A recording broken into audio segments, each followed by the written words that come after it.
The Twins suffer a slow and painful death in a battle with the Brewers in Milwaukee in Game 1, and the White Sox and Guardians both win. Let's break it all down on today's episode of Locked On Twins. You are Locked On Twins, your daily Minnesota Twins podcast, part of the Locked On Podcast Network, your team every day.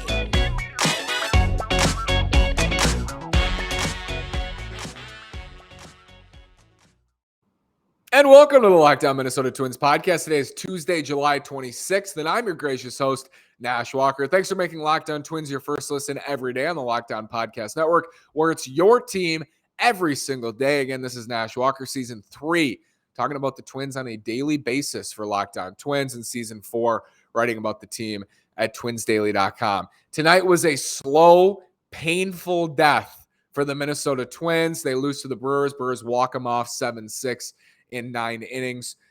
Twins had opportunities early in this game. Byron Buxton starts it off with a bang, a huge home run in the top of the first inning. I identified Buxton as the Twins' biggest X factor here in the second half of the season. He gets it going with a homer, his first game of the second half for the Twins. That was awesome to see. But they had more chances in that first inning. Correa doubles, Cal Garlick gets on and then is picked off. Base running gaff, double play on a nice catch in left from Yelich, but a base running gaff, and the Twins were out of the first with only one run. Ethan Small tonight, the Brewers starter, was bad, like really bad. He's maybe the worst starter the Twins have seen this year. When you mix command and stuff, he couldn't really throw strikes, and his stuff wasn't very good at all, and they didn't take advantage of it enough. Now they scored some runs. They scored 6 runs tonight. They should win games where they score 6 runs. But they had chances to do more early on in that game. The game wasn't lost. Sometimes I sit here and I'm like, that game was lost in the first inning. That game was lost in the third inning. But it felt like they needed to score more early on because Dylan Bundy was on the mound. And Dylan Bundy starting the third game out of the All-Star break for the Twins. And it's not really fair to Dylan Bundy to rag on him, after he struggles. And I say he's their third starter and he's doing this, because he wasn't signed to be their third starter. If this rotation was healthy and effective and was put together correctly, he would be their 5th starter. He would be out there as the number 5. He wouldn't be pitching until, after the Padres series with all the days off, but he's starting the third game out of the break. And he might not be the third best starter in the rotation. It's probably Chris Archer. But man, that's for Dylan Bundy to be starting the third game out of the All-Star break is kind of an indictment on where the Twins are at in their rotation. You're missing Bailey Ober. He'll be back this year is what we hear. I mean, I didn't expect Bailey Ober to be out that long. He'll be back this year. You're missing Chris Paddock. You're missing Kenta Maeda. It sucks. Devin Smeltzer blew up, and he's in AAA, pitched well tonight. It sucks. The rotation isn't very good. We knew that coming into the season.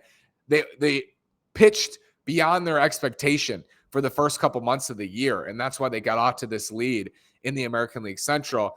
But I think there's this feeling that in the second half, unless they go out and make significant additions, which they should do, and I'm hopeful that they will, unless they go out and make significant additions in the rotation and in the bullpen, it's a slow and painful death like tonight was. The 9th inning was a very good representation of where the Twins could be in the second half.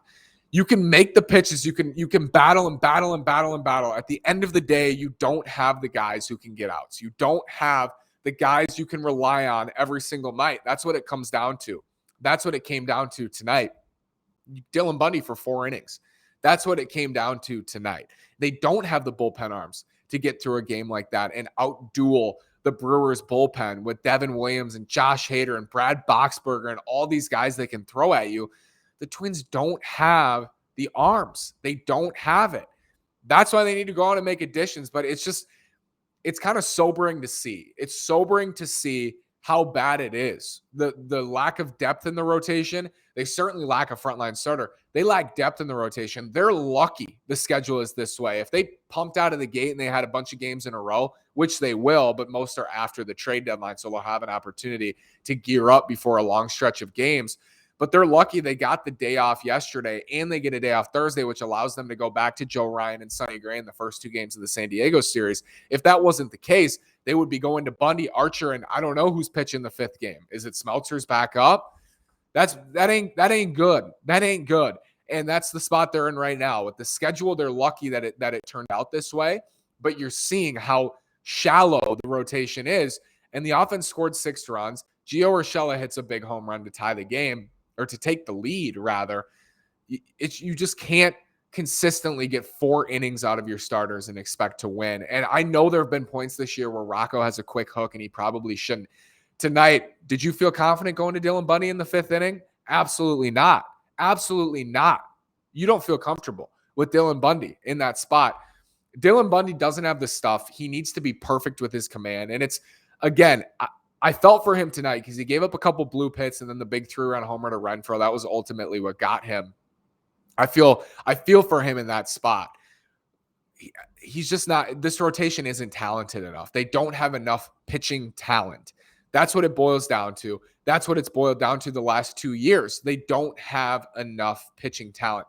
In 2020, they did, with Barrios and Maeda, and Taylor Rogers pitched exceptionally well. Tyler Duffy at the time pitched exceptionally well. They had enough in the shortened COVID season. They pitched extremely well that year, and it was a shortened season in the Central, so they certainly were boosted by that, but they just don't have enough talent. They don't have enough pitching talent, and they need to go out and get some, or else this is what's going to happen. They can't get by with this group. You can't get by with Dylan Bundy being your 3rd starter out of the break. You just can't. You can't get by with that. Kyle Garlick, base running gaff. The Twins did battle tonight, but the Sox and Guardians both won. Let's talk about what this all means after this word from Blue Nile. Blue Nile has simple online tools that let you choose the diamond shape, size, and clarity, as well as setting style. Blue Nile's bench jewelers will then handcraft her perfect engagement ring. Each ring is one of a kind. Looking for fine jewelry but having trouble choosing? Blue Nile has jewelry experts on hand 24/7, available via phone or chat to help you find a memorable gift at every single budget. Make your moment sparkle with jewelry from BlueNile.com. And going on now is the Blue Nile anniversary sale. Save up to 40% on classic fine jewelry pieces and 25% on engagement ring settings. Plus, every order is insured, ships free, and arrives in discreet packaging that won't give away what's inside. Shop stress-free and find your forever piece. Go to BlueNile.com today. This is bad. This is bad. And we're scoreboard watching in July because the division's very close and maybe it's too early, but I don't think it is. We're in the second half. It's time to scoreboard watch. The White Sox beat the Rockies at Coors, and the Guardians beat the Red Sox at Fenway, and the Twins lost to the Brewers in Milwaukee.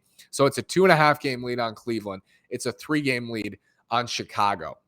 I think I made myself pretty clear at the time when the Twins were losing games to the Guardians and to other clubs as well. When the White Sox and Guardians would lose, I was very clear that that's going to come back to bite them, because the Twins could be here right now with a 7-8 game lead on the White Sox and a 5 or 6 game lead on Cleveland instead of 2.5 and 3. The margin for error has become so much smaller because they didn't take care of business, because they didn't have enough pitching talent to close out games against Cleveland and close out games against basically everybody for that 2 or 3 week stretch when the White Sox were still scuffling and you had chances to beat the Guardians over and over and over, and you blew it.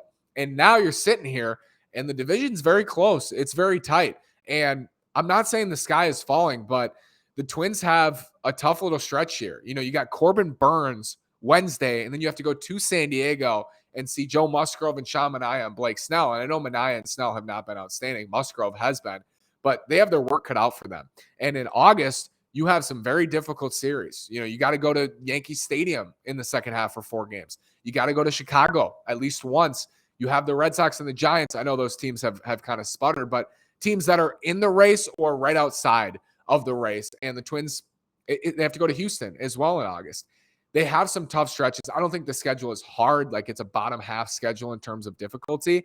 But you look at the White Sox schedule, they got Colorado and Oakland and Texas and Oakland again and Detroit and Kansas City. And they get to play all those teams mostly after the trade deadline when they've sold off their best relievers or sold off their best starters. A report emerging today that the Tigers are saying everybody's available. If the Tigers trade everybody, the White Sox are going to absolutely bully them in the second half. And the Twins will play the Tigers again too at home. pretty soon here during the deadline. They will play the Tigers.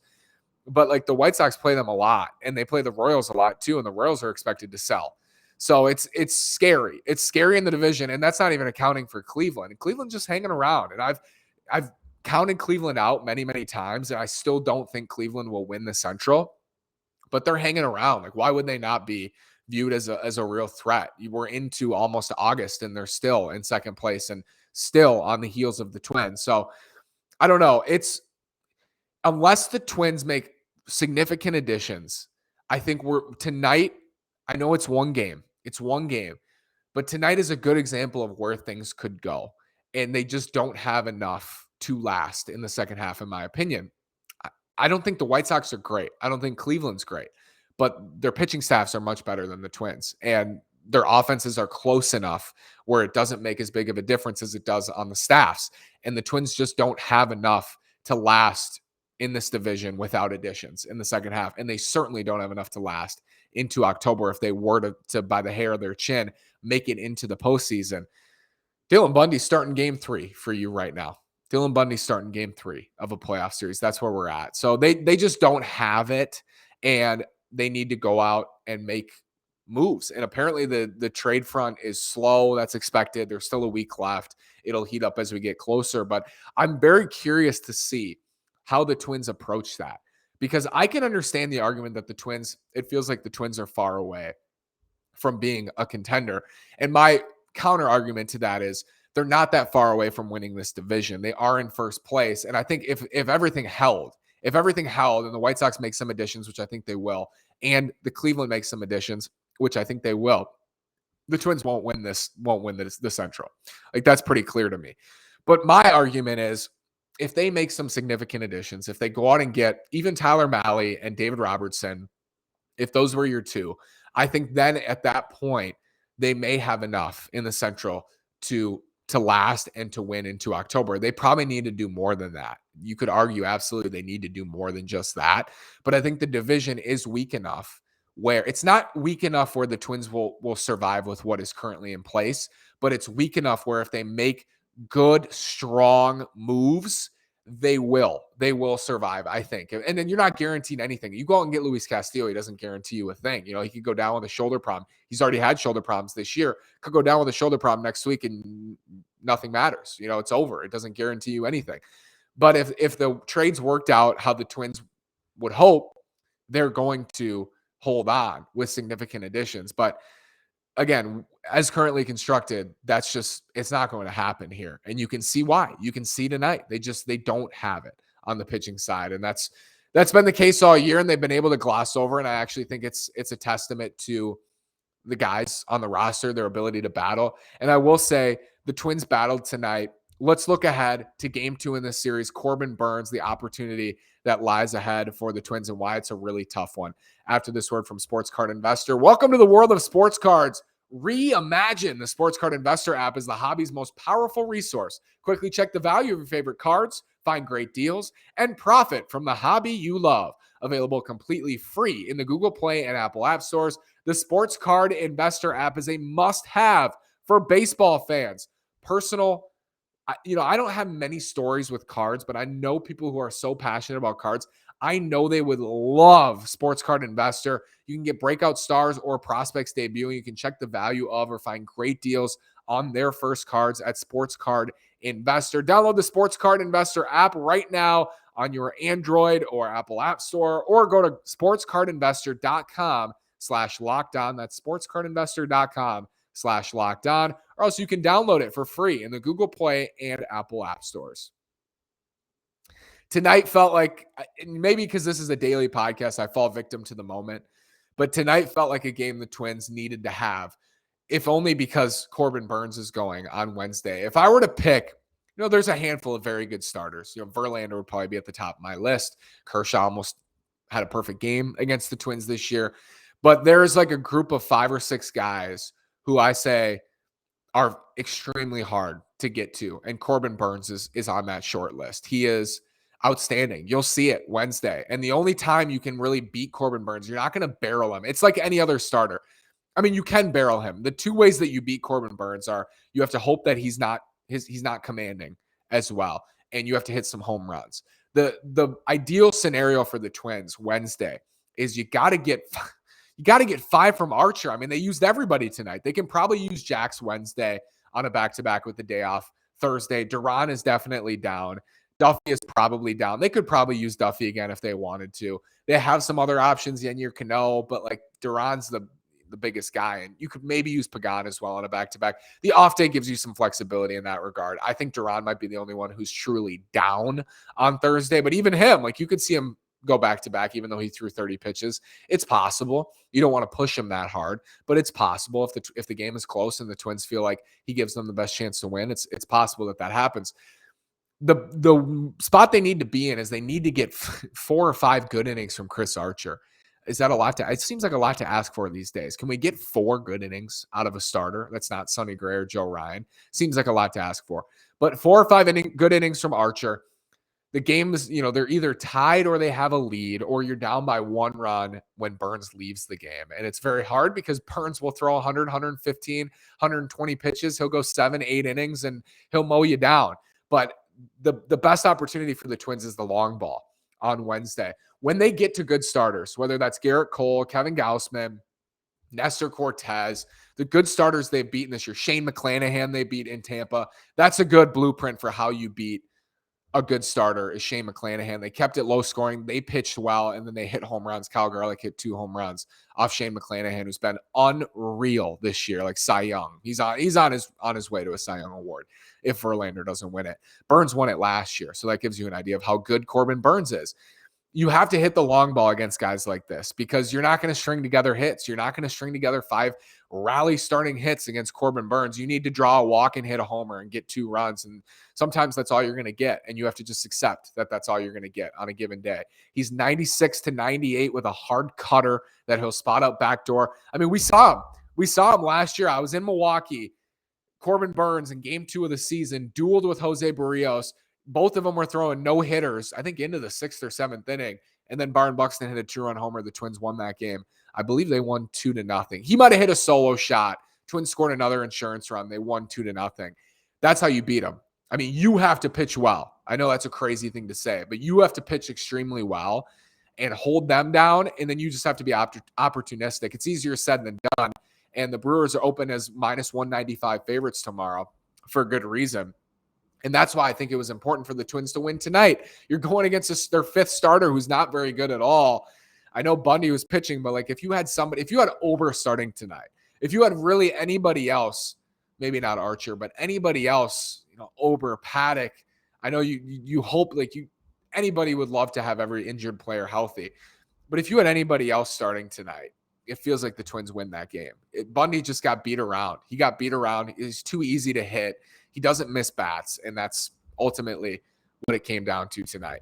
Maybe they can shock me and whoop up on Corbin Burnes. They've done it more than once this year. They did it to Garrett Cole. They still lost that game. That would suck if they did that to Corbin Burnes and still lose the game. But it's very clear to me what needs to be done. They will not win this division as currently constructed. They will not go deep in the playoffs as currently constructed. I've been saying it for weeks. They need significant additions. And it's not just what we've seen. This isn't a surprise to me at all. We knew coming into the year they're missing a frontline starter. And then Paddock goes down. Now you're missing depth. Ober goes down. You're missing even more depth.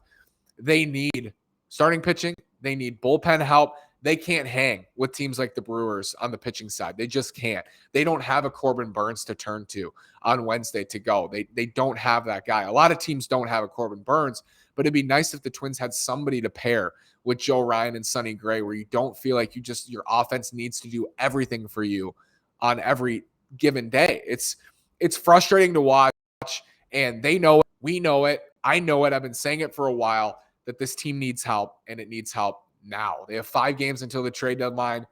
Go 3-2. You got 5 games. Survive.